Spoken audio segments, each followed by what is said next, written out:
Gracias te damos, Señor, por tu misericordia y tu palabra que nos es permitida. Permítenos leerla y poder guardarla en nuestro corazón y ponerla por obra en nuestra vida. En el nombre de Jesucristo. Amén. En Mateo capítulo 13 dice así: En aquel tiempo, Herodes el tetrarca oyó la fama de Jesús y dijo a sus criados: Este es Juan el Bautista. Ha resucitado de los muertos y por eso actúan en él estos poderes. Aquí lo que había pasado fue que Herodes, no estoy seguro, pero se me hace que era como gobernador de ahí de Judea, y él había mandado a matar a Juan el Bautista porque Juan lo acusaba de su pecado que estaba haciendo, que estaba pecando contra Dios y contra se me hace que estaba contra su propia familia, creo. Y Juan estaba encarcelado y él fue encarcelado y fue muerto pues en la cárcel, le cortaron la cabeza. Y aquí adelante vamos a mirar todo lo que dice, ahí dice todo lo que pasa. Vamos a seguir leyendo. Dice: porque Herodes había prendido a Juan y le había encadenado y metido en la cárcel por causa de Herodías, mujer de Felipe, su hermano, porque Juan le decía: no te es lícito tenerla. Y Herodes quería matarle, pero temía al pueblo porque tenían a Juan por profeta. Pero cuando se celebraba el cumpleaños de Herodes, la hija de Herodías danzó en medio y agradó a Herodes, por lo cual éste le prometió con juramento darle todo lo que pidiese. Ella, instruida primero por su madre, dijo: dame aquí en un plato la cabeza de Juan el Bautista. Entonces el rey se entristeció, pero a causa del juramento y de los que estaban con él a la mesa, mandó que se la diesen y ordenó decapitar a Juan en la cárcel, y fue traída su cabeza en un plato y dada a la muchacha, y ella la presentó a su madre. Entonces llegaron sus discípulos y tomaron el cuerpo y lo enterraron, y fueron y dieron las nuevas a Jesús. Aquí en este párrafo nos da los únicos dos ejemplos de alguna persona en la Biblia celebrando el cumpleaños. Aquí esta es una de las personas que celebra el cumpleaños. Sí, era el cumpleaños de Herodes, y nos damos cuenta cómo el resultado de esta celebración de cumpleaños fue que alguien murió. Y la otra, no solamente hay dos partes en la Biblia donde se celebra un cumpleaños, y las dos historias son de personas que son del mundo, personas mundanas. Diciendo como personas mundanas me refiero que no son judíos y no son cristianos. Esta es una, y la otra es cuando cuando José es llevado a Egipto. José, el hijo de Jacob, que viene siendo el nieto de Isaac y el tataranieto de Abraham. So es Abraham, Isaac y Jacob y su hijo José. José básicamente es vendido a los egipcios por sus hermanos, y termina en Egipto encarcelado. Y no recuerdo bien la historia, pero hasta donde recuerdo, en el cumpleaños del faraón, el faraón tuvo un sueño, y ese sueño buscaban quien lo interpretara, y José era una persona que interpretaba sueños en aquel entonces. Y él fue llamado delante de Faraón, y él le dijo todo lo que iba a pasar, y le dijo que iba a morir, que le iban a cortar la cabeza. No recuerdo exactamente bien, pero dijo que iba a morir uno de sus sirvientes de Faraón. y no recuerdo bien exactamente la historia, pero terminó muriendo me hace que en ese mismo día murió uno de sus sirvientes del faraón.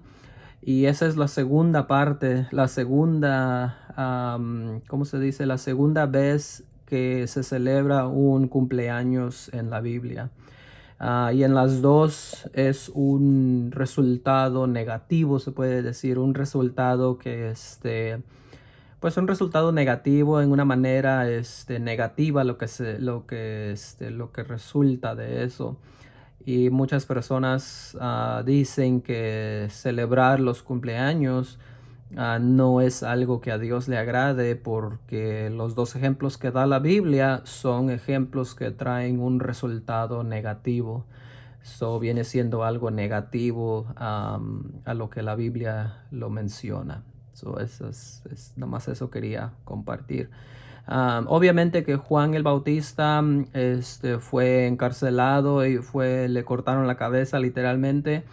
Y Herodes pensaba que Jesús era Juan el Bautista, a quien él había matado. Y obviamente que no era Juan el Bautista, sino que Jesús era lo que venía después de Juan el Bautista. Juan el Bautista había sido enviado por Dios para preparar el camino, básicamente para empezar el ministerio, y nuestro Señor Jesucristo fue enviado detrás de él para ser bautizado por Juan y para seguir, básicamente para preparar el camino, para empezar a anunciar el bautismo del arrepentimiento, y que es lo que nuestro Señor Jesucristo también nos enseñó, que es el que debemos de arrepentirnos de nuestros pecados. Vamos a continuar leyendo. El versículo 13 dice: oyéndolo Jesús se apartó de allí en una barca a un lugar desierto y apartado, a un lugar desierto y apartado, disculpen. Y cuando la gente lo oyó, le siguió a pie desde las ciudades. Y saliendo Jesús, vio una gran multitud y tuvo compasión de ellos y sanó a los que de ellos estaban enfermos. Amén. Ahí nos damos cuenta cómo nuestro Señor Jesucristo dejó ese pueblo, dejó ese lugar donde estaba y fue a un lugar desierto. Dice: cuando anochecía, se acercaron a él sus discípulos, diciendo: el lugar es desierto y la hora ya pasada. Despide la multitud para que vayan por las aldeas y compren de comer. Jesús les dijo: no tienen necesidad de irse, dadles vosotros de comer. Y ellos le dijeron: no tenemos aquí sino 5 panes y 2 peces. Él les dijo: traédmelos acá. Entonces mandó a la gente recostarse sobre la hierba, y tomando los 5 panes y los 2 peces, y levantando los ojos al cielo, bendijo y partió y dio los panes a los discípulos, y los discípulos a la multitud, y todos, disculpen, a la multitud, y comieron todos y se saciaron, y recogieron de lo que sobró de los pedazos 12 cestas llenas. Y los que comieron fueron como 5,000 hombres, sin contar las mujeres y los niños. Aquí nos damos cuenta del famosísimo milagro de la alimentación de los 5,000. Aquí a nuestro Señor Jesucristo básicamente lo que hizo fue que multiplicó el pan y los peces. ¿Cuántos eran? Vamos a ver. No tenemos aquí sino 5 panes y 2 peces. Y nuestro Señor Jesucristo los multiplicó de una manera milagrosa para poder alimentar a 5,000 personas. Y si se dan cuenta, obviamente dice que fueron 5,000 hombres, sin contar las mujeres y los niños. Podemos asumir que cada hombre estaba casado, y que cada hombre casado tenía, vamos a ponerle que un hijo. aunque había muchos que no estaban casados, aunque había muchos también había mujeres que no estaban casadas, y obviamente que había familias que no solamente estaban casadas, sino que tenían 2, 3, 4 hijos. En aquel tiempo, tener muchos hijos era bendición porque tenían más manos de obra para rejuntar y para trabajar en el campo. So, literalmente, obviamente no fueron 5,000 las personas que se alimentaron, fácilmente fueron más de 15,000 personas. Nada más que la Biblia solamente menciona que fueron 5,000 hombres, sin contar, obviamente sin contar, especifica que fue sin contar las mujeres y los niños. So, ese es un milagro un milagro muy grande que hizo nuestro Señor Jesucristo ahí. Y todos, literalmente todos lo miraron y todos supieron. Probablemente uno que otro no se dio cuenta, sino que solamente miró la comida y el pan y los 2 peces y los pescados, y solamente agarraron y comieron y ya. Y lamentablemente esta viene siendo una de las razones porque mucha gente lo seguía, porque les daba de comer y porque hacía milagros y porque ellos miraban eso. Había muchas personas que solamente estaban ahí por el entretenimiento, se puede decir.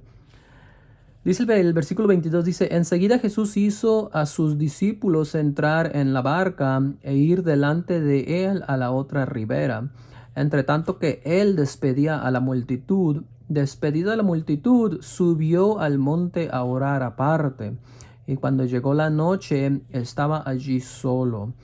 Y ya la barca estaba en medio del mar, azotada por las olas, porque el viento era contrario.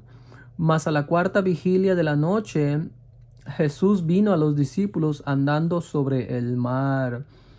Amén. Dice, y los discípulos viéndole andar sobre el mar, se turbaron, diciendo, un fantasma, y dieron voces de miedo. Pero enseguida Jesús les habló diciendo, tened ánimo, yo soy, no temáis. So, aquí nuestro Señor Jesucristo, primero que todo, deja que se vayan, les dice que se adelanten, de él y que crucen el mar. Y no estoy seguro en dónde es que es, pero se me hace que era el mar de Galilea. Es muy probable que haya sido el mar de Galilea, porque ese era un lugar grande. Luego dice, entre tanto que ellos se fueron y él despedía a la multitud, después de ahí subió al monte a orar aparte. Es muy probablemente que se subió en la tarde y cuando apenas estaba oscureciendo, y ya cuando ya estaba oscuro ya terminó de orar y ya regresó otra vez al mar. En la tarde, aquí dice, más a la cuarta vigilia de la noche, Jesús vino a ellos andando sobre el mar. No estoy seguro, honestamente no estoy seguro cuál sea la cuarta vigilia de la noche. Probablemente alguien puede comentar cuál es la cuarta vigilia de la noche. Me imagino que ha de ser como por ahí de la madrugada, pero no estoy 100% seguro. Y dice, y los discípulos viéndole, dice, vino a ellos andando sobre el mar. So, aquí miramos otro milagro que nuestro Señor Jesucristo hizo, que anduvo en el mar. No, no se cayó, no se hundió, sino que anduvo por encima del mar. Y pues obviamente que él era, ¿cómo se llama? Él era la manifestación del Dios invisible en la tierra. Él había creado el mar y él había creado todo eso. Y por eso es que tenía control de todo eso, y pues él era Dios, se puede decir. Tenía la autoridad pues de Dios. Luego Jesús les dijo, pero enseguida Jesús les habló diciendo, tened ánimo, yo soy, no temáis. So, los apóstoles se espantaron, pensaron que era un fantasma. Y Jesús les dijo, hey, no se espanten, yo soy, ¿cómo se llama? No se espanten, no tengan miedo, que yo soy. Entonces le respondió Pedro y dijo, aquí todavía están en el barco, Señor, si eres tú, manda que yo vaya a ti sobre las aguas. Y él dijo, ven. Y descendiendo Pedro de la barca, andaba sobre las aguas para ir a Jesús. Pero al ver el fuerte viento, tuvo miedo y comenzando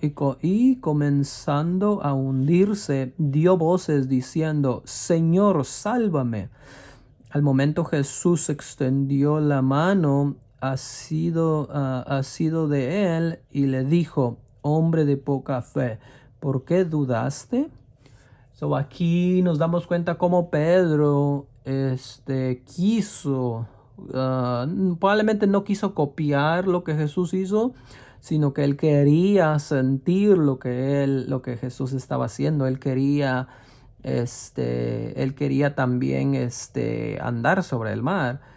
Pero él miró las olas, miró el agua, cómo se meneaba, básicamente miró cómo funcionaba el agua, porque él sabía cómo funcionaba el agua. Él sabía que él era una persona, él era un pescador y él sabía exactamente cómo funcionaba el agua. Él sabía nadar, él sabía de pesca, sabía a dónde echar la red, sabía manubrear el barco y su experiencia con el barco fue lo que lo hundió, se puede decir, porque él sabía que las olas más grandes podrían tumbar el barco. Él ya le tenía miedo a las olas porque él sabía que las olas podían hundir su barco cuando su barco que él usaba cuando él pescaba. So, él por naturaleza ya le tenía miedo a las olas y ahí le tuvo miedo a las olas, aunque estaba caminando encima del agua, encima de las olas. Pero su naturaleza como que le dijo, hey, esas olas que vienen allá están muy grandes, debemos de protegernos para que no nos hundamos, aunque literalmente no estaba dentro de un barco, sino que estaba encima del agua caminando como Jesús. Y aquí Jesús le dice, no, al momento Jesús extendiendo la mano asío de él y le dijo, hombre de poca fe, ¿por qué dudaste? Y cuando ellos subieron en la barca, se calmó el viento. Entonces los que estaban en la barca vinieron y le adoraron, diciendo, verdaderamente eres hijo de Dios. So ahí se dieron cuenta que se dieron cuenta del milagro que hizo y pues también declararon, pues ahí se dieron cuenta que él era el hijo de Dios, era la manifestación del Dios invisible en la tierra y le adoraron ahí, le dieron reverencia. El versículo 34 dice, y terminada la travesía, que estaban ahí en el agua, vinieron a tierra de Genezaret. Cuando le conocieron los hombres de aquel lugar, enviaron noticia por toda aquella tierra alrededor y trajeron a él todos los enfermos y le rogaban que se quedase, le rogaban que les dejase tocar solamente el borde de su manto. Y todos los que le tocaron quedaron sanos. Amén. Aquí no recuerdo exactamente bien, pero se me hace que este lugar es donde él liberó a un hombre que estaba endemoniado y las otras personas que estaban ahí se dieron cuenta de lo que pasó, que los demonios se salieron del hombre y se fueron a un hato de cerdos y esos cerdos fueron y se yeron por el precipicio y se murieron todos y negaron, no quisieron que nuestro Señor Jesucristo se quedara ahí, le dijeron que se fuera para atrás y el hombre le dijo Jesucristo, el hombre le dijo a Jesucristo que quería ir con él y Jesús le dijo que no, que regresara a su casa y que contara cuán grandes cosas ha hecho Dios con él. Y se fue con su familia y me imagino que empezó a contar todo lo que había hecho. Y aquí cuando nuestro Señor Jesucristo regresó, no estoy 100% seguro, pero se me hace que es el mismo lugar. Lo reconocieron cuando Él regresó y ¿cómo se llama? Le decían pues que y le rogaban a nuestro Señor Jesucristo que les dejase tocar solamente el borde de su manto y todos los que lo tocaron quedaron sanos. Ellos reconocieron que Él era Jesús y reconocieron todos los milagros que había hecho antes y sabían que si solamente tocaban su manto, sabían que iban a ser sanados y iban a ser liberados de cualquier enfermedad, cualquier posesión demoníaca, todo eso. Y ellos lo único que querían era eso, pues, ellos creían de esa manera y así fue como el Señor les permitió. Amén. Este es nuestro poco entendimiento. Mateo capítulo 14. Que el Señor les bendiga.